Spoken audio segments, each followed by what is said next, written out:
The clink of dinner plates echoed as Victoria set the table. One for everyone but me. "Eleanor," she called sweetly, "could you eat in the kitchen tonight? The Hendersons are coming." My heart sank as I silently retreated to the kitchen with my cold plate, the isolation settling in deeper. But that night, after discovering something hidden in Richard's workshop, I found the courage to speak. "I've been pushed aside for 5 years, but no more," I said, my voice steady. Victoria's face turned red, and she stormed out. Nothing would ever be the same. But for once I felt free. Before we dive back in, let us know where you're tuning in from. If this story resonates with you, don't forget to hit that subscribe button because tomorrow, I've got something even more special lined up just for you. My name is Eleanor Patterson, but everyone has called me Ellie since I was a little girl. At 72, I'd seen enough of life to know when someone was trying to erase me. It started subtly at first. Victoria, my daughter-in-law, began rearranging family photos. My pictures were slowly hidden behind larger frames, and conversations stopped when I entered a room. The holiday traditions I'd created over the years were slowly replaced with Victoria's ideas of how things should be done. After my husband Richard passed away, our modest 2-bedroom house in Pine Valley felt too quiet, too empty. When James, my son, suggested that I sell my house and move in with them in Oakwood Heights, it seemed like the right decision. "Mom, we've got plenty of room," he'd said. "Emma and Michael would love having you around, and you shouldn't be alone right now." The house on Cedar Avenue was certainly impressive. 3 stories of modern architecture with floor-to-ceiling windows and a manicured lawn that never seemed to grow a weed. Victoria, an interior designer, had made sure every inch of the house reflected her meticulous taste. Nothing was ever out of place, including me. I arrived at their house with 2 suitcases and a heart full of grief. The first few weeks were a blur of adjustment. Victoria showed me to the guest room on the ground floor. "So you won't have to manage the stairs, Ellie," she said, helping me arrange my belongings. But even then, I noticed something odd. She had already removed most of the decorative items in the room, leaving the walls bare except for a generic landscape painting. "You can make it your own," Victoria said, though her tone suggested the opposite. Within reason, of course. The wallpaper was just redone last year. I placed a photo of Richard and me on the nightstand, our 40th anniversary. Both of us laughing as we cut the cake. It was the only personal touch I allowed myself in those early days. Everything else stayed packed away in boxes that were soon relegated to the corner of the garage. James worked long hours at his investment firm, often leaving before dawn and returning well after dinner. Victoria managed the household with precision, planning meals and activities weeks in advance. My grandchildren Emma and Michael were wrapped up in their own lives, Emma with college and her boyfriend, Michael with sports and preparing for graduation. At first, they seemed happy to have me around, stopping by my room to chat or asking for help with assignments. But as months passed, their visits grew less frequent. "They're just busy, Mom," James would say whenever I mentioned it. "You remember how it is at that age." Meal times became the clearest indicator of my place in the house. Initially, we ate together at the long dining table, though Victoria controlled the seating arrangement. My place was always at the far end, away from James and the kids. Then came the special occasions when business associates or Victoria's friends were invited over, and I was asked to eat earlier or in the kitchen. "It's just easier this way, Ellie," Victoria would explain with that practiced smile. "You understand." Soon, these special occasions became more frequent, until I was taking most of my meals alone at the small table in the kitchen corner, listening to the laughter and conversation from the dining room where my family sat together without me. I offered to help with cooking, but Victoria insisted she had her special recipes. I suggested assisting with gardening, but was told the landscapers had strict instructions. Even offering to drive Michael to his practices was dismissed. "He has his license now, Ellie, and needs the responsibility." The community center became my refuge. 3 days a week, I volunteered at their reading program, helping children with literacy. I made a few friends there, particularly Sarah Cooper, who lived a few blocks away with her husband Daniel. One day, Sarah asked, "Why don't you ever invite us to your son's place? I'd love to meet your family." I changed the subject, unwilling to admit that I hadn't been allowed to invite friends over. Victoria was clear about guests. They were to be approved by her first, and somehow, my suggestions never quite made the cut. My world grew smaller with each passing month. I started taking long walks around the neighborhood just to escape the silence of my room. The local library became another sanctuary where I could lose myself in books and conversations with the librarians, who came to know me by name. It was during one of these walks, about 3 years into my stay, that I first heard Victoria speaking about me to her friend Olivia, the real estate agent. They were sitting on the back patio, voices carrying over the fence as I approached the house from my daily walk. "It's just not what we expected," Victoria was saying. "She's always there, watching, commenting. James doesn't see it, but she undermines me with the kids and the house. It's like having a perpetual guest who never leaves." "What about assisted living?" Olivia suggested. "There are some beautiful communities nearby." "James won't hear of it," Victoria replied. "Family loyalty and all that." But honestly, we had plans before she moved in: travel, remodeling the upstairs. Now everything's on hold indefinitely. I froze on the sidewalk, my chest tightening. Is that how they saw me? As an unwanted burden blocking their plans? I quietly circled the block twice more before entering through the front door, making enough noise so they'd know I was home. That night, I looked up apartments online, researching what my modest savings and Richard's pension might afford. The results were disheartening. Everything in Oakwood Heights was far beyond my means, and moving elsewhere would mean seeing even less of my grandchildren. When James noticed me lingering at the computer, I quickly closed the browser. "Everything okay, Mom?" he asked, rare concern in his voice. "Just looking up a book I heard about," I lied, not wanting to burden him with my troubles. Another year passed this way, with Victoria's subtle digs growing more frequent and my isolation more complete. My room became both sanctuary and prison, the one space where I could exist without being in the way. I arranged my handful of treasured possessions carefully: Richard's watch on the dresser, our wedding album beside it, and the small watercolor Emma had painted for me years ago. The worst moments were the family celebrations. For Michael's 17th birthday, Victoria organized an elaborate party with dozens of guests. I spent the morning helping with preparations, only to be asked to handle the gift table in the unused side room, effectively removed from the festivities. At Thanksgiving, my traditional cranberry recipe, the one Richard had loved, was replaced without discussion. At Christmas, the ornaments I had collected over decades remained boxed in the garage while Victoria decorated with matching gold and white baubles that complemented her color scheme. "Don't you think we should include some of Mom's decorations?" James asked once, a rare moment of awareness.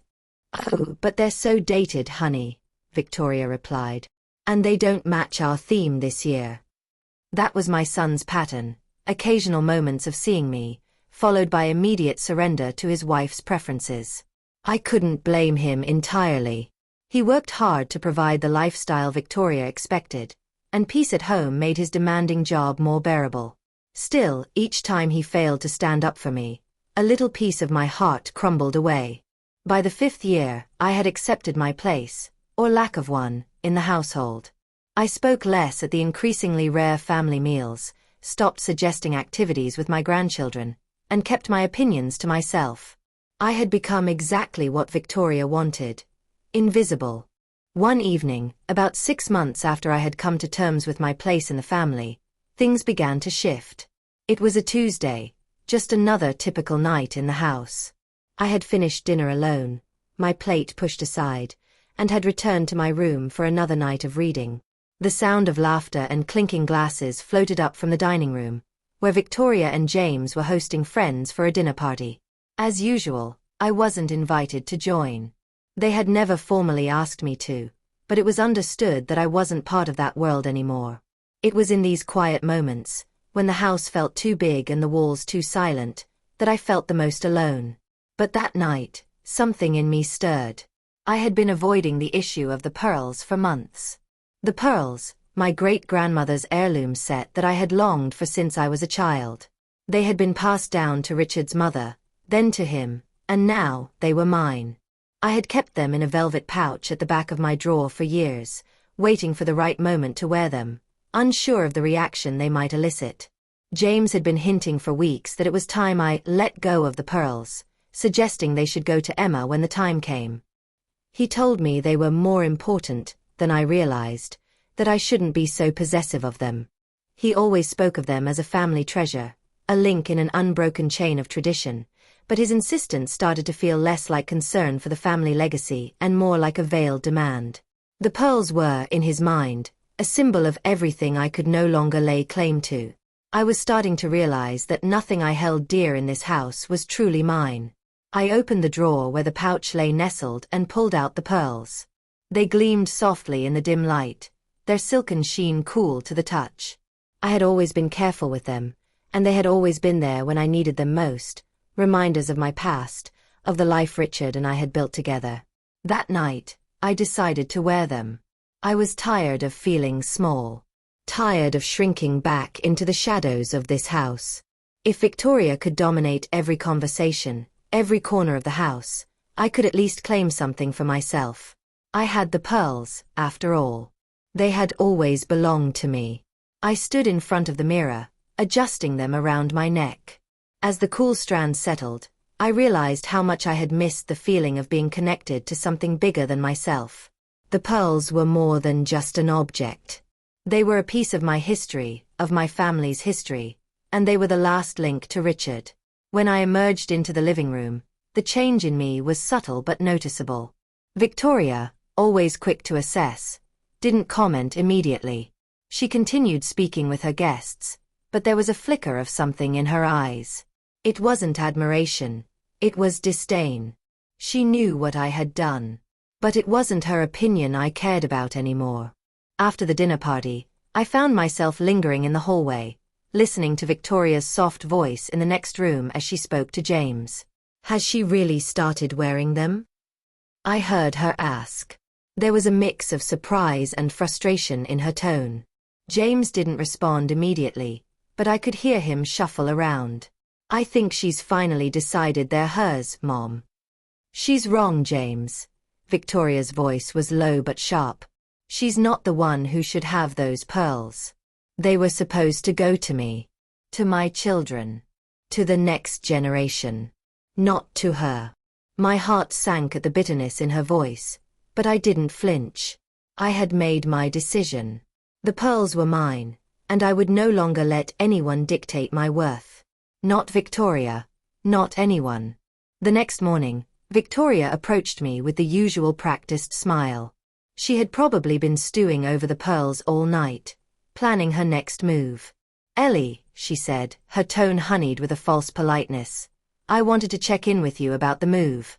I know you're excited about the new place, but I just want to remind you about some of the logistics.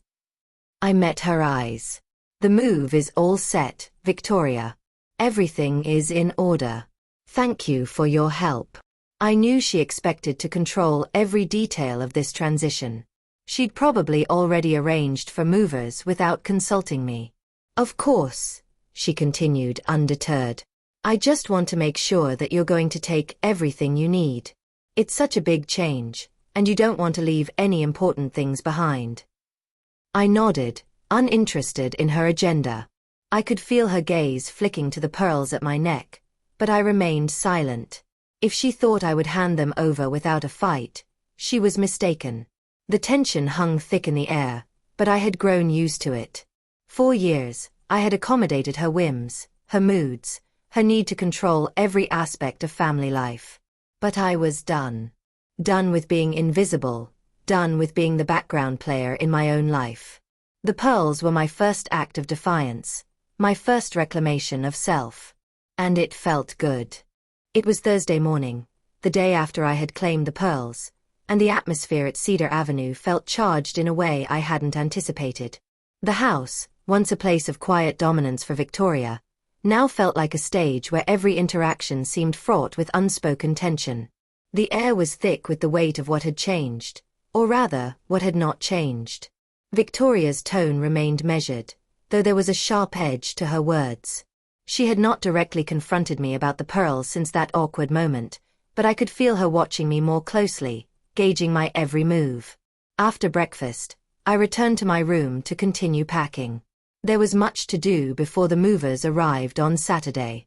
Each box I sealed, each item I folded, felt like one more step away from the house, one more step closer to the life I was finally claiming for myself. But there was something else. I had been surprised to discover how much of myself I had left behind in this house, how much of who I was had been tucked away in boxes, hidden under layers of compromise. There had been times over the past 5 years, especially in the early months after Richard's death, when I had simply drifted. I had let the current of the family's needs pull me along, too scared to rock the boat, too exhausted to fight back. That was before Richard's letter, before the pearls, before the quiet but resolute decision to reclaim what was mine. Now, there was no turning back. I could see it in the way I moved through the house, the way I handled the mundane tasks of preparing for the move. There was no longer a sense of apology in my actions, no self-doubt. The woman who had eaten alone in the kitchen, the woman who had gradually faded into the background, was gone. I was standing taller now, and it felt right. Later that afternoon, I received an unexpected visitor. Emma. She knocked lightly on my door before entering, her eyes sparkling with a kind of excitement I hadn't seen in a long time. "Grandma, I have an idea," she announced, walking into the room and setting down a large envelope on the bed. I looked up from the box I had been filling with old photographs and smiled. "An idea? Do I even want to know?" Emma grinned, leaning against the dresser. "I think you'll love it. So, I was thinking, once you're settled in your new place, maybe we can throw a big housewarming party. You know, invite some of your friends from the garden club, maybe some of your neighbors. And we can have a few of our own people there. Michael, me, Dad. Just the family. We could make it casual, no stress. I think it'd be fun." I blinked, taken aback. A housewarming? I hadn't even thought that far ahead yet. The idea of hosting something, of gathering people in my new space, felt so foreign. Yet, there was something freeing about it, something that spoke to the new life I was building. "That sounds wonderful," I said softly, my voice filled with appreciation. "But you'd have to help me with all the details. I'm still getting used to the idea of entertaining again. It's been so long. I can help with everything," Emma said, practically bouncing on her feet. "I can plan the whole thing if you want. I'll even bring the food. You really want to throw a party for me?" I asked, laughing softly. It was so like her to go all in on something that felt spontaneous and fun. "I do. I want you to have something special to mark this new chapter, Grandma." She hesitated for a moment. "I know it's been hard for you, living here. I want you to know that I see you. You're important to me." Her words touched me deeply, a warmth spreading in my chest.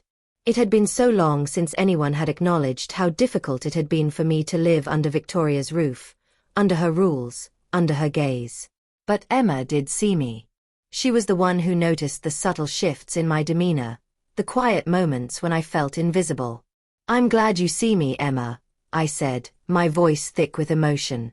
"And I'm so proud of the woman you're becoming. You've always had a way of seeing the world with such clarity." Emma's face softened, and she came over to sit beside me on the bed. "I'm proud of you, Grandma. I'm proud of how you're taking control of your life again. I hope when I'm older, I can be as strong as you are." I felt my heart swell, my eyes misting over at the thought of Emma's admiration. "You already are strong, sweetheart," I said. "You've got more strength than you even realize." We sat together in a comfortable silence for a moment, and I let the peace of the moment wash over me. Emma was my light, my reminder of what really mattered. It wasn't the pearls. It wasn't the house or the tension with Victoria. It was love, real, unconditional love.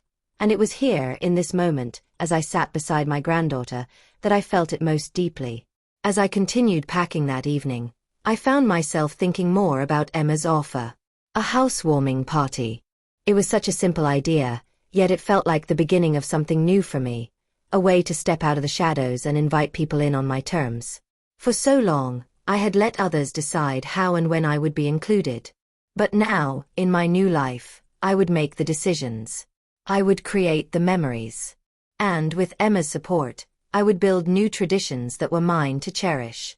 The next morning, as I packed the last of my things, the movers arrived. The house emptied out quickly, and soon, Cedar Avenue was no longer a place that had held me captive, a place where I had lived as a guest in my own life. The movers loaded up the last of the boxes, and I stood there in the echo of the empty rooms, feeling a mix of sadness and relief. James appeared just as the last box was carried out, and we exchanged a brief, awkward hug. "You okay, Mom?" he asked, his voice soft, but filled with something unreadable. "I'm good," I replied. Ready for the next chapter. I could tell he wasn't convinced, but I didn't have the energy to engage in a long conversation. Instead, I simply nodded, letting him know that my decision was final. This wasn't about them anymore. It was about me. As I walked out the door and stepped into the car, I felt lighter than I had in years. The weight of the past, of living in someone else's house and playing by their rules, had lifted. Ahead of me was the open road, and with Emma's support, and the pearls around my neck as a reminder of Richard's final gift, I felt ready to begin. Saturday morning arrived, and with it, the finality of the move. The sky was clear and the air crisp, as though the world itself was making space for the new chapter that was about to unfold. I woke early, a sense of anticipation bubbling in my chest. This was not just about moving boxes or arranging furniture. It was about reclaiming a part of myself I had almost lost. I dressed carefully, choosing clothes that felt comfortable yet intentional. The pearls I wore around my neck were not only a connection to Richard, but a symbol of the new life I was stepping into. They had been a gift from him, but now they were a gift to myself, a reminder that I was worthy of beauty, of independence, of living fully. By 9 o'clock, the movers arrived. 2 young men in uniforms, ready to take the contents of my life and transport them to my new condo. The process was smooth and surprisingly quick. Each item, each box, was handled with care, and for the first time in a long while, I felt that my things were being treated as important. As the last of the boxes was loaded into the truck, I stood in the empty living room, feeling the absence of everything I had once known. The walls seemed to hold echoes of the past, memories of Richard, but now, it was time to let go. James came by shortly after, offering a supportive smile as he helped supervise the final steps. "Everything good, Mom?" he asked, his voice gentle, yet tinged with the nervous energy of someone caught between wanting to support and needing to placate. "All set," I said, motioning toward the truck where the movers were securing the last of my belongings. The silence that followed was thick, like an unspoken tension hanging in the air. I could feel the weight of Victoria's absence, but in its place, there was something else: freedom. For so long, I had existed in the periphery, never fully acknowledged for who I was, never fully seen. But now, I was finally stepping into my own life, and no one could take that away from me. The drive to the condo was quiet. James, ever the diplomat, kept the conversation light, asking about my plans for the day and offering small talk about his work. But I could tell he was distracted, his mind still on the situation with Victoria. I didn't press him. This wasn't the time for a family heart-to-heart. Today was about the physical act of moving, about beginning the process of unpacking both my belongings and my emotions. The condo was everything I had hoped for. As we pulled up to the building, I felt a spark of excitement. Finally, a place where I could breathe freely, a place where my choices would shape the space. The doorman greeted me with a smile, handing over the keys with a formality that made me smile in return. I could already feel a sense of ownership settling in my chest. James stayed long enough to help me unpack the basics. We set up the kitchen with dishes and a few appliances, making sure everything was functional for when the movers returned later with the rest of my things. He seemed oddly distant, as if he was caught in 2 worlds, one that he wanted to keep intact, and another that was slowly slipping away. "I'll let you get settled," he said finally, his voice low, like he wasn't sure what to say next. But, dinner tonight? He offered, though I could tell the invitation was not coming from a place of ease but duty. I think I'll pass, I replied, grateful for his thoughtfulness, but also resolute in my decision. I've had enough of being part of the family dinner table for a while. I need some time to myself. I understand, he said, but the disappointment was obvious. Well, if you change your mind, we'll be around. As James left, I stood in the doorway, watching him walk down the hall to the elevator. There was a heaviness in my heart as I closed the door behind me. It was impossible to ignore the fracture between us, but I knew I had made the right choice. I spent the afternoon in solitude, unpacking the essentials and arranging things in a way that felt right to me. Each item had a place in this new home, but more than that, each item was a piece of my past, a connection to the life Richard and I had shared. It was surreal, placing the photographs of our children and grandchildren on the mantel, the little trinkets that had been part of our life together. As the sun began to set, casting a warm glow across the city below, I felt a peace I hadn't known in years. This place, this condo, was mine. Not Victoria's, not anyone else's. It was the first space I had ever truly claimed for myself. I could almost feel Richard beside me, offering his quiet approval, though his absence was a weight in my chest. That evening, Emma called, and the sound of her voice was a balm to my weary soul. "Grandma, how's it going over there?" "It's wonderful," I said, my voice full of sincerity. "It feels like home already, even though there's still a lot of unpacking to do." "I knew it would be perfect for you," she said with a grin I could practically hear. "Listen, I'm coming over tomorrow to help you with the rest. We can order takeout, do some unpacking, maybe even play some games if you're up for it." "Sounds like a plan," I said, smiling. I could use a break from all the boxes. As I hung up the phone, I sat on the sofa, looking around at the empty space, now beginning to fill with my things. It was still quiet, still new, but there was an energy here that hadn't been in my old house. This place was full of possibilities. And for the first time in years, I was free to shape it as I saw fit. The rest of my life lay ahead of me. The pearls around my neck seemed to glow in the soft light of the room, a constant reminder that this was my time. Not just to live, but to live fully on my own terms. The next morning, as I went about preparing for the rest of my unpacking day, I could hear Emma's car pulling into the driveway. The familiar sound of her cheerful voice filled the space, and I felt a surge of gratitude for her presence in my life. Together, we made the condo a home, with her laughter and stories filling the rooms. As the day wore on, I realized that, while there was much more to do, much more to build and reclaim, this moment right here was where I had always needed to be. With Emma by my side, the future felt open, and the shadows of the past began to fade. Victoria would always be a part of my life, whether I liked it or not, but the dynamic had changed. I no longer sought her approval. I had my own voice, my own path, and with every passing day, I was learning to trust both. I looked at Emma, who was carefully unpacking a box of books, and smiled to myself. I had found my way. This was the beginning of something new, something beautiful. The days that followed were a mix of excitement and adjustment. My condo slowly transformed from a stark, empty space into a home that reflected my personality, my choices. Emma and I worked side by side, arranging furniture, hanging pictures, and deciding where the plants would go. The morning sunlight that streamed through the windows bathed the living room in a soft, golden glow, making everything feel warm and inviting. It was strange, in a way, how quickly the place began to feel like it belonged to me, as though it had been waiting for me all along. One of my first decisions was to start a small herb garden on the balcony.